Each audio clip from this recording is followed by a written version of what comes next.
மாசில்லா சுத்தமா திருப்புண்ணிய தீர்த்தத்தினால் குற்றம் நீங்கிட குணமாறேற்ற ஆட்டுக்குட்டியின் ரத்தத்தினால்.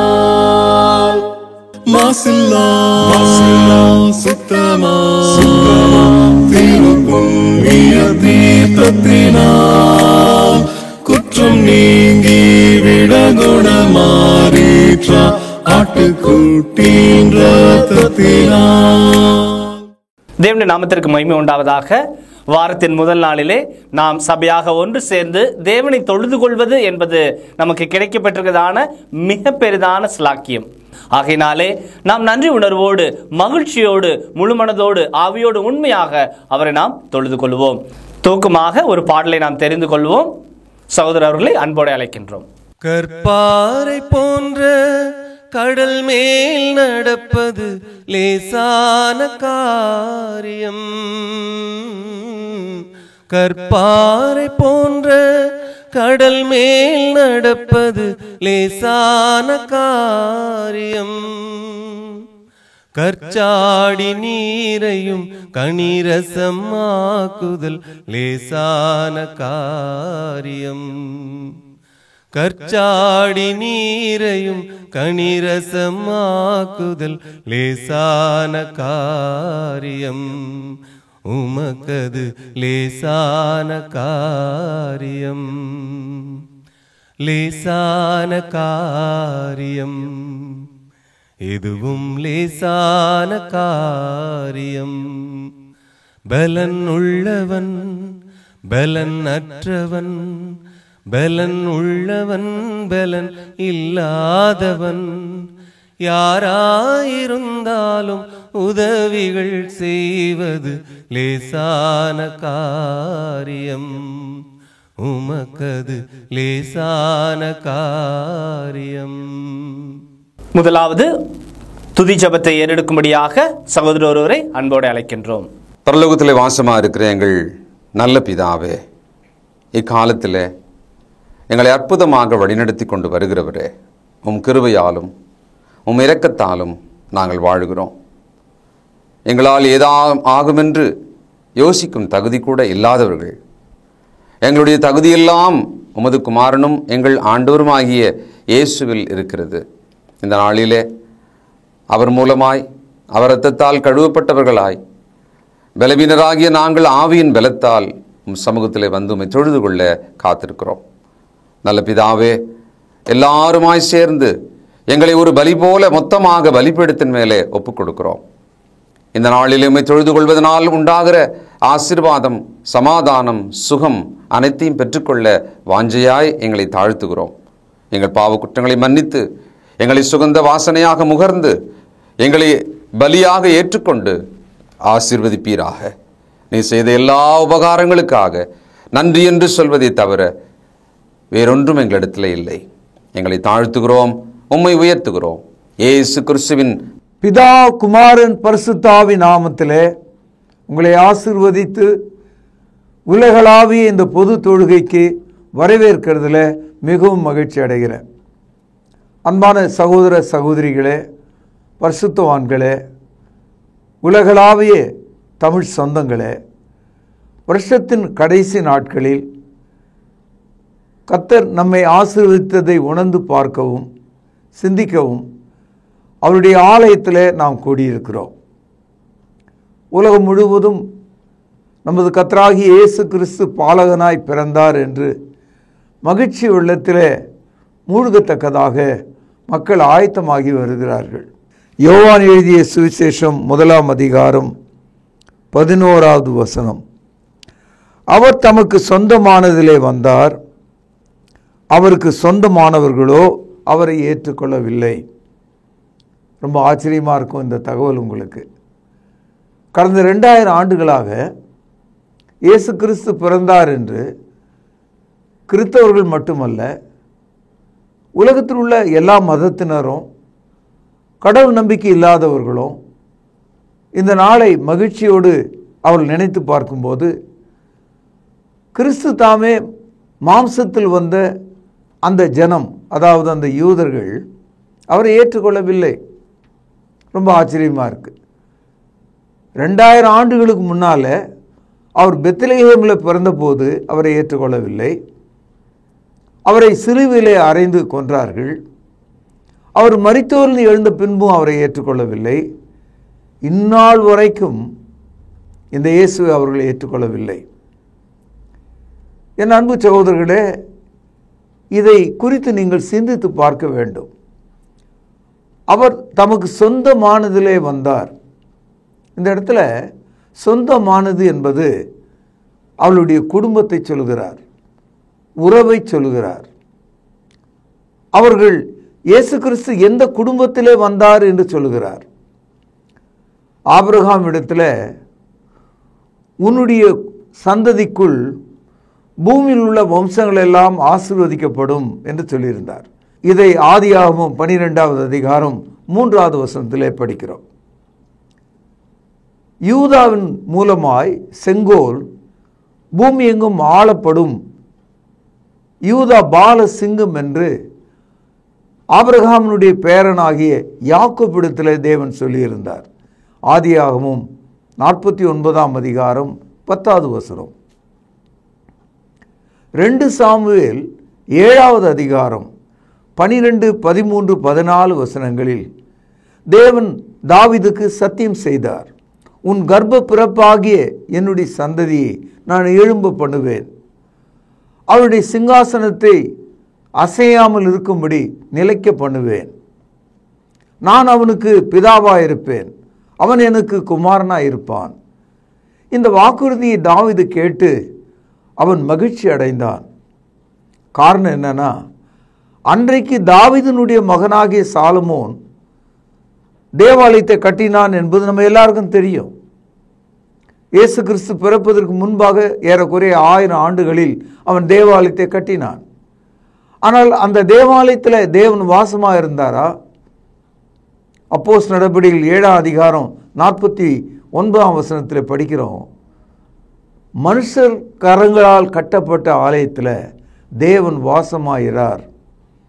எனக்காக நீங்கள் எப்படிப்பட்ட ஆலயத்தை கட்டுவீர்கள்? வானம் எனக்கு சிங்காசனம், பூமி எனக்கு பாதப்படி என்று கர்த்தர் சொன்னார். சாலமோனுக்கு பிறகு தாவீதினுடைய ராஜ்யம், பூமிக்குரிய ராஜ்யம் ரெகபியாமின் காலத்தில் 2ஆக உடைந்து விட்டது. அன்றைக்கு உடைந்து போன ஐக்கிய இஸ்ரவேல் என்ற அந்த ஆட்சி வடக்கே 10 கோத்திரம் சமாரியாவை தலைநகராகவும் 2 கோத்திரம் எருசலேமை தலைநகராகவும் கொண்டார்கள். ஆபிரகாமினுடைய 12 பிள்ளைகள் பிரிந்து போனார்கள் ரெகபியாமின் காலத்தில். சாலமோன் கட்டின ஆலயம் இயேசு கிறிஸ்து பிறக்கிற அந்த இடைக்காலத்தில் 2 முறை இடிக்கப்பட்டது. இதையெல்லாம் மனதில் நீங்கள் எண்ணி பார்க்க வேண்டும். அதனால்தான் பரிசுத்த ஆவியானவர் சொல்கிறார், அந்த வார்த்தை மாம்சமாகி அவர் நமக்குள்ளே வந்து வாசம் பண்ணினார். ஆனால் அந்த சொந்த ஜனங்கள், அந்த யூத ஜனங்கள் அவரை ஏற்றுக்கொள்ளவில்லை. இன்றைக்கும் கிறிஸ்தவர்களாகி நாம் இதை பற்றி சிந்திக்க வேண்டும். கையில் வேதாகமும், இருதயத்தில் விசுவாசம், பண்டிகை கொண்டாட்டம், விழாக்கள், இப்படிப்பட்ட ஒரு இடத்துல நாம் நகர்ந்து கொண்டிருக்கிறோம். நாம் அவரை ஏற்றுக்கொண்டோமா? அவர் நம்முடைய இருதயத்தில் வாசமாக இருக்கிறாரா? நாம் அவருடைய பிள்ளைகளாக இருக்கிறோமா? நமக்குள் ஆவி வாசமாக இருக்கிறதா? நாம் உடன்படிக்கையின்படி நடக்கிறோமா? இதையெல்லாம் நாம் எண்ணி பார்க்க வேண்டும். அவர் சொந்தமானதில் அவர் வந்தார், அவர்களோ அவரை ஏற்றுக்கொள்ளவில்லை. ஒரு கால் இந்த நற்செய்தி உங்கள் இருதயத்தில் வலியை ஏற்படுத்தினாலும் ஒரு புதிய சிந்தனையை உருவாக்க வேண்டும் என்று நான் உங்களை கேட்கிறேன். வீடுகளை வெள்ளையடித்து அலங்காரம் செய்து புது விளக்குகளை ஏற்றி புத்தாடைகளை உடுத்தி ஒரு விழாவை காண்கிற இந்த கிறிஸ்தவ சமுதாயம் அவரை ஏற்றுக்கொண்டதா? அவருடைய கட்டளையை கை கொண்டதா? அவருக்கு கீழ்ப்படிந்து நடக்கிறதா? அவளுடைய உள்ளத்தில் ஆவியான ஒரு வாசமாக இருக்கிறாரா? அவர்களுக்கு பாவம் மன்னிப்பின் சந்தோஷம் உண்டாயிற்றா? இதையெல்லாம் நாம் எண்ணி பார்க்க வேண்டும். இப்பொழுது வளரும் சிறு பிள்ளைகள் இவைகளெல்லாம் விட்டுவிட்டு அவர்கள் ஒரு பண்டிகையில் மூழ்கி போனார்கள். இன்றைக்கு கிறிஸ்துமஸ் தாத்தா என்ற ஒரு நபர், புதிய ஏற்பாட்டில் நாம் படிக்காத ஒரு ஆள், பரிசு பொருளை மூட்டையை கட்டி கொண்டு இரவிலே வருவது போல ஒரு பேச்சு, ஒரு பழக்கம், ஒரு வழக்கு நமக்குள்ளே வந்துவிட்டது. ஒரு மரத்தை நட்டு அதில் சகல பரிசு பொருட்களை கட்டி மகிழ்கிற ஒரு பழக்கம் நமக்குள்ளே வந்துவிட்டது. என் அன்பு சகோதரர்களே, அவர் தமது சொந்தமானதிலே வந்தார். சொந்தமானவர்கள் அவரை ஏற்றுக்கொள்ளவில்லை. இந்த இடத்துல சொந்தமானவர்கள் என்று எதனாலே சொல்கிறார்? நீங்கள் மத்தேயு 1 அதிகாரம் 17 வசனங்களை படிப்பீர்களானால், இயேசு கிறிஸ்து யார், அவர் எந்த குடும்பத்திலே வந்தார் என்ற தகவலை நீங்கள் படிக்கலாம்.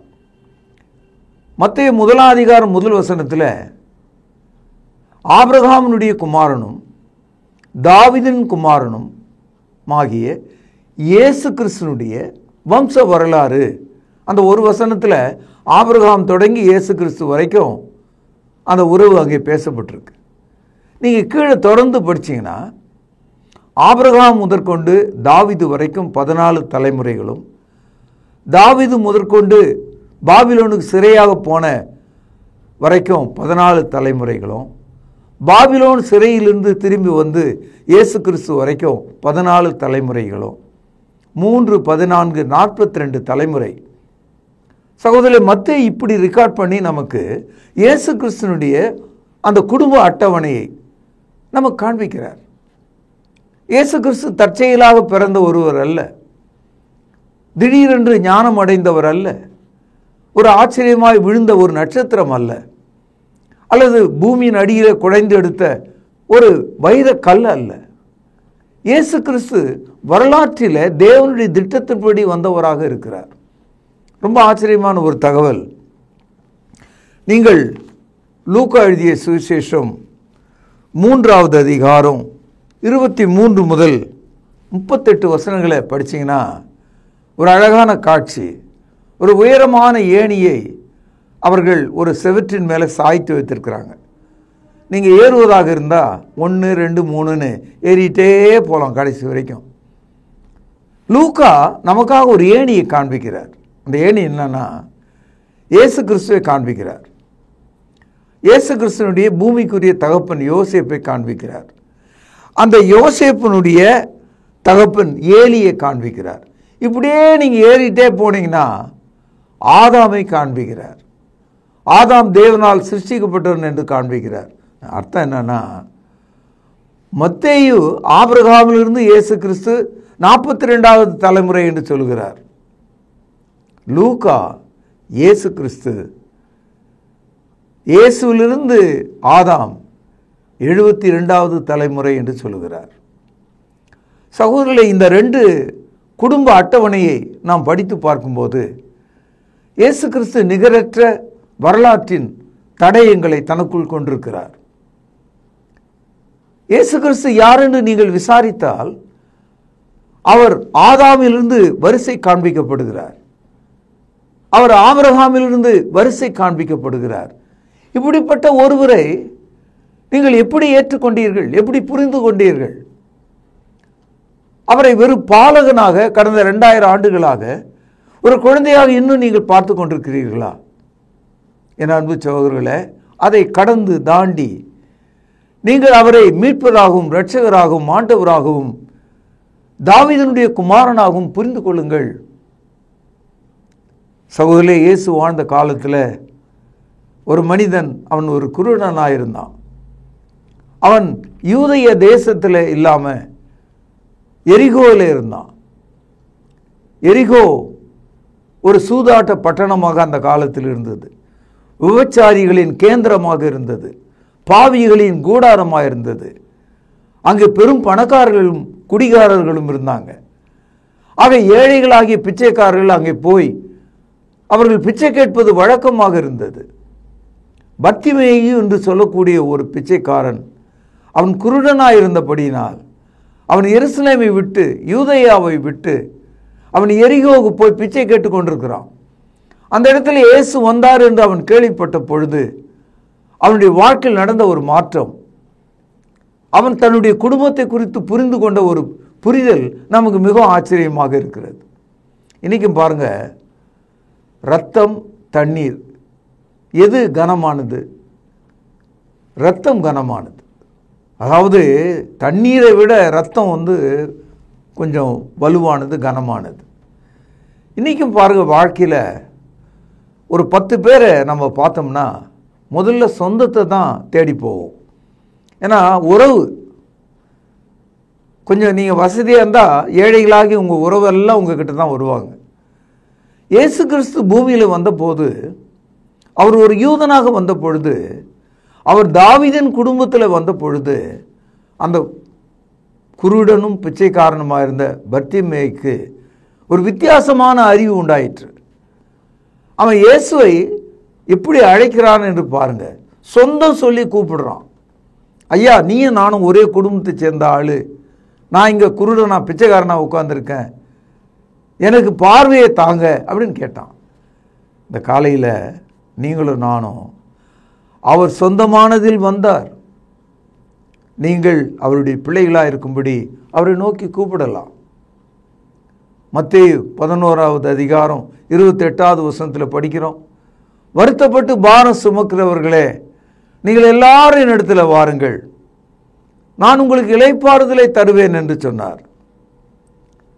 விசுவாசம் உள்ளவனாகி ஞானஸ்நானம் பெற்றவன் ரட்சிக்கப்படுகிறான் என்று சொன்னார். மார்க் 16:16. இயேசு தாமே தமது அப்போஸ்தலரை பார்த்து, நீங்கள் உலகம் முழுதும் புறப்பட்டு போய் சகல இனத்தாரையும் சீஷராக்கி அவர்களுக்கு பிதா குமாரன் பரிசுத்தாவின் நாமத்திலே ஞானஸ்நானம் கொடுங்கள், நான் போதித்த யாவற்றையும் அவர்கள் கை கொள்ளும்படி அவர்களுக்கு உபதேசம் பண்ணுங்கள், இதோ உலகத்தின் முடிவு பரியந்தமும் நான் உங்களோடு கூட இருக்கிறேன் என்று சொன்னார். மத்தேயு 28ஆம் அதிகாரம் 19, 20, 21 வசனங்கள். அன்பு சகோதரர்களே, இப்பொழுது இயேசு கிறிஸ்துவினுடைய பிறப்பு யூதர்களுக்கு மட்டுமல்ல, உங்களுக்கும் எனக்கும் எல்லாருக்குமானதாக இருக்கிறது. இயேசு உலக இரட்சகராக இருக்கிறார். உலகத்தின் பாவத்தை சுமந்து தீர்க்கிற தேவாட்டுக்குட்டி என்று யோவான் அவரை அழைக்கிறார். யோவான் எழுதிய சுவிசேஷம் 1ஆம் அதிகாரம் 29வது வசனம். என் அன்பு சகோதரர்களே, இந்த பர்த்லேம் எப்படி நடந்து கொண்டான் என்று பாருங்கள். மார்க் எழுதிய சுவிசேஷம் 10வது அதிகாரம் 46வது வசனம். பின்பு அவர்கள் எரிகோவுக்கு வந்தார்கள். அவரும் அவருடைய சீஷர்களும் திரளான ஜனங்களும் எரிகோவை விட்டு புறப்படுகிற போது, திமேயின் மகனாகிய பர்த்திமேயு என்கிற ஒரு குருடன் வழி அருகே உட்கார்ந்து பிச்சை கேட்டு கொண்டிருந்தான். அவன் நசரேயனாகி இயேசு வருகிறார் என்று கேள்விப்பட்டு, கவனியுங்கள், இயேசுவே, தாவீதின் குமாரனே, எனக்கு இரங்கும் என்று கூப்பிடத் தொடங்கினான். என்ன ஆச்சரியம்! அதே யூதர்கள் மத்தியில் இயேசுவை உறவு சொல்லி கூப்பிடுகிறான், தாவீதின் குமாரனே. அதனால்தான் வெளிப்படுத்தல் 22வது அதிகாரம் 16வது வசனத்தில் படிக்கிறோம், இயேசு கிறிஸ்து தாவீதினுடைய வேரும் சந்ததியும் விடிவெள்ளி நட்சத்திரமாயிருக்கிறார். 2 சாமுவேல் 7ஆம் அதிகாரம் 12வது வசனத்தில் தாவீதுக்கு தேவன் சத்தியம் செய்தார், உன்னுடைய குடும்பத்திலிருந்து ராஜ்யத்தை நான் நிலைப்படுத்துவேன், அவன் எனக்காக ஒரு ஆலயத்தை கட்டுவான் என்று சொன்னார். இயேசு தானே அந்த குமாரனாகவும் அசையாத ராஜ்யத்தில் அசையாத ஆலயமாக திருச்சபை அவர் கட்டினார் என்றும் நாம் அறிகிறோம். பர்த்திமேயு இயேசுவே எனக்கு இறங்கும் என்று சொல்லுவதற்கு பதிலாக தாவீதின் குமாரனே என்று சொன்னான். அதைத்தானே மத்தேயு 1ஆம் அதிகாரம் 1 வசனத்தில் நாம் படித்தோம், தாவீதின் குமாரனே. தாவீது இயேசு கிறிஸ்துவை குறித்து ஏராளமான தீர்க்க தரிசனங்களை சொல்லியிருக்கிறான். குறிப்பாக அப்போஸ்தலர் நடபடிகள் 2ஆம் அதிகாரத்தை நீங்கள் படிச்சீங்கன்னா, அவன் சொன்ன தீர்க்க தரிசனத்தை முன்னிட்டு தான் முதல் பிரசங்கத்தையே பேதுரு செய்கிறார். அந்த பிரசங்கத்தின் வழியாகத்தான் 3000 பேர் ஞானஸ்தானம் பெற்று சபையாக மாறினார்கள் என்ற வரலாற்றை அப்போஸ்தலர் நடபடிகள் 2ஆம் அதிகாரத்தில் நாம் படிக்கிறோம். தாவீதின் குமாரனே எனக்கு இரங்கும், son of David have mercy on me என்று கேட்டான். காரணம் சகோதரர்களே, கடவுளிடத்திலிருந்து நாம் பெறுகிற எந்த ஒரு ஈவும் நம்ம உழைப்பினாலோ முயற்சினாலோ பக்தினாலோ பெறுவதில்லை. அவருடைய இரக்கத்தினால் நாம் பெறுகிறோம், அவருடைய கிருபையினால் நாம் பெறுகிறோம். இரக்கமும் கிருபையும் தேவனுடையதாக இருக்கிறது. We earn our salvation not by our work but the grace of God. எபேசியர் 2ஆம் அதிகாரம் 8ஆம் வசனத்தில் படிக்கிறோம், கிருபையினாலே விசுவாசத்தை கொண்டு ரட்சிக்கப்பட்டீர்கள், இது உங்களால் உண்டானதல்ல, இது தேவனுடைய ஈவு. This is the gift of God. தாவீதின் குமாரனே எனக்கு இரங்கும் என்று கேட்டான். அந்த சத்தத்தை அடக்கும்படி மற்றவர்கள் சொன்னபோது இன்னும் அதிகமாக கத்த ஆரம்பிச்சான். அப்பொழுது இயேசு நின்றார். அந்த ஓசை அவருக்கு கேட்டது. என்னை தேவனுடைய குமாரன் என்று மட்டும் சொல்லாம தாவீதின் குமாரனே என்று ஒருவன் சொல்லுவதாக இருந்தால் இயேசு அங்கே நின்று விட்டார். அவனை என்னிடத்தில் அழைத்து கொண்டு வாருங்கள் என்று சொன்னார். என்ன நடந்து தெரியுங்களா? பாருங்கள், மார்க் 10ஆவது அதிகாரம் 49ஆவது வசனம். இயேசு நின்று அவனை அழைத்து வர சொன்னார். அவர்கள் அந்த குருடனை அழைத்து, திடன்கொள், எழுந்திரு, உன்னை அழைக்கிறார் என்றார்கள். கவனிங்க 50ஆவது வசனம். உடனே அவன் தன் மேல் வஸ்திரத்தை எரிந்துவிட்டு எழுந்து அவரிடத்தில் வந்தான். ஏதாவது உங்களுக்கு புரியுதுங்களா? முதல் நூற்றாண்டு காலத்தில் இந்த ஊனமுற்றவர்கள் என்று சொல்கிறோம் இல்லையா, ஃபிசிக்கலி ஹேண்டிகேப், அவர்களுக்கு ஒரு அடையாளத்தை வச்சுருந்தாங்க. ஒரு குருடனாக இருந்தால் அவன் மேலே ஒரு துண்டு போட்டு அந்த துண்டில் ஒரு நிறம் இருக்கும், அதில் ஒரு வரி இருக்கும். அதை வச்சு தூரத்திலேயே வருகிறவன் குருடனாகிய மனிதன், அல்லது குஷ்டரோகியே ஆகிய மனிதன், அல்லது வேறு கஷ்டமுள்ள மனிதன், பிச்சைக்காரர்களுக்கு அந்த அடையாளத்தை அவங்க கொடுத்துருந்தாங்க. இயேசு அழைக்கிறார்னு சொன்ன உடனே தனக்கு வருமானத்தை தருகிற, பாதுகாப்பை தருகிற, சமுதாயத்தின் அடையாளத்தை கொடுக்கிற மேல் வஸ்திரத்தை தூக்கி எறிந்து விட்டான். எவ்வளோ பெரிய விசுவாசம் பார்த்தீங்களா? இன்னும் அவனுக்கு கண்ணு வரல, இன்னும் அவனுக்கு பார்வை வரல. ஆனால் இயேசு அழைக்கிறார் என்று அந்த அழைப்பை கேட்ட உடனே அதை தூக்கி எறிந்தான். அவன் இயேசு ஒன்றை வந்தான். இயேசு அவனை பார்த்து கேட்டார், நான் உனக்கு என்ன செய்ய வேண்டும் என்று கேட்டார். அவன் சரியாக சொன்னான், நான் பார்வை அடைய வேண்டும் என்று சொன்னான். இயேசு, உன் விசுவாசம் உன்னை ரட்சித்தது என்று சொன்னார். கவனிங்க, பார்வை வந்த அவன் திரும்பி போய் அந்த துணியை எடுத்து அவன் தலையில் போட்டுக்கின்னு தோளில் போட்டுட்டு மறுபடியும் பிச்சை எடுத்தான்ற தகவலே இல்லை. மாறாக அவன் என்ன செய்தான் தெரியுங்களா? இயேசுக்கு பின் செல்கிற ஒரு சீஷனாக மாறிவிட்டான். He became a disciple of Christ. பாருங்கள், மார்க் எழுதிய சுவிசேஷம் 10ஆவது அதிகாரம் 52ஆவது வசனம். இயேசு அவனை நோக்கி, நீ போகலாம், உன் விசுவாசம் உன்னை ரட்சித்தது என்றார். உடனே அவன் பார்வை அடைந்து, கவனியுங்கள், வழியிலே இயேசுவுக்கு பின் சென்றான். இந்த காலையில், இந்த வருஷ கடைசியில் நீங்கள் செய்ய வேண்டிய ஒரு விஷயம், உங்களுக்கு மனதில் உள்ளான மனுஷனில் ஒரு பார்வை தேவை. You need a sight in your heart, you need a vision in your soul. You must follow Christ. ஒரு பண்டிகையோட இயேசுவை நீங்கள் முடித்து கொள்ளாமல் அவருக்கு பின்னால் செல்லும் சீஷராக மாற வேண்டும். பர்த்திலேயும் குருடனாய் இருக்கிறான். அவன் இயேசு அந்த பக்கத்திலே வருகிறார் என்று கேள்விப்பட்ட போது அதை அவன் விசுவாசித்தான். அவன் மனம் திரும்பினான். இதுவரைக்கும் அவன் போட்டுக்கொண்டிருந்த அந்த துண்டை வீசி எறிவது அவனுடைய மனம் திரும்புதலை காட்டுகிறது. இயேசுக்கு முன்பாக வந்து நின்று பார்வை அடைய வேண்டும் என்று கேட்டது அவனுடைய அறிக்கையாக இருந்தது. பார்வை அடைந்த பிறகு அவருக்கு பின் சென்றது அவனை ஒரு சீஷனாக காட்டுகிறது. ஒருவன் கிறிஸ்தவனாக மாற விரும்பினால் கர்த்தருடைய வசனத்தை கேட்க வேண்டும், அந்த வசனத்தை விசுவாசிக்க வேண்டும், பாவங்களிலிருந்து மனம் திரும்ப வேண்டும், இயேசு தேவனுடைய குமாரன் என்று அறிக்கையிட வேண்டும், பாவ மன்னிப்பு என்று ஞானஸ்தானம் பெற வேண்டும். இந்த 5 அடுக்குகளாகிய இந்த 5 படிகள் வழியாகத்தான் ஒரு மனிதன் கிறிஸ்தவனாக மாறுகிறான். அன்பு சகோதரர்களே, வெறும் பண்டிகையின் கீழே நீங்கள் உங்களை புதைத்து விடாமல், உங்கள் சந்தோஷத்தை ஒரு நாள் கொண்டாட்டமாக மாற்றிக்கொள்ளாமல், வாழ்நாள் முழுவதும் வாழ்வுக்கு பிறகும் நித்திய உலகுக்கு என்று உங்களை ஆயத்தமாக்க வேண்டும் என்று கேட்டு, நீங்கள் விசுவாசம் உள்ளவர்களாய் கிறிஸ்துவின் பின்னால் செல்லும் சீஷர்களாய் இருக்கத்தக்கதாக தாவீதின் குமாரனாகிய இயேசுவின் பின்னாலே வாருங்கள் என்று உங்களை அழைத்து இந்த நற்செய்தியை நான் இங்கே நிறைவேற்றுகிறேன். பிரார்த்தனை செய்வோம்.